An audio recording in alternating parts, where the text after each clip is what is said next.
Hey there, fellow creators. Welcome back to another quick and easy tutorial.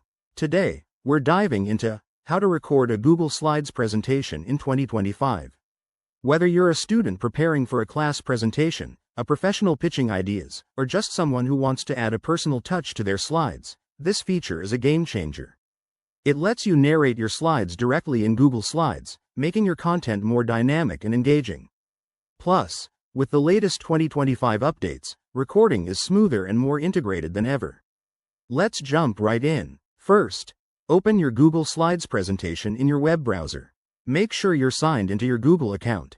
Once you're in, look for the Record button. It's usually in the top menu bar, right next to the Present option.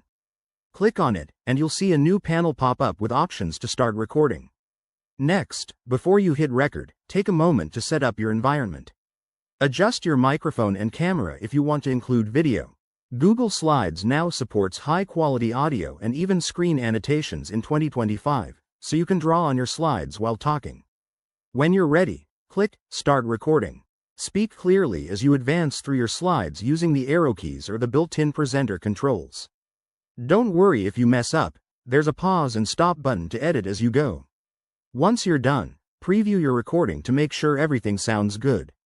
If it does, save it directly to your Google Drive or export it as a video file. This is perfect for sharing on YouTube, embedding in emails, or uploading to online platforms. A few quick tips. Keep your slides concise to maintain viewer interest, speak at a steady pace, and test your setup beforehand to avoid technical glitches. And remember, with 2025's enhancements, you can even add captions automatically for accessibility. There you have it.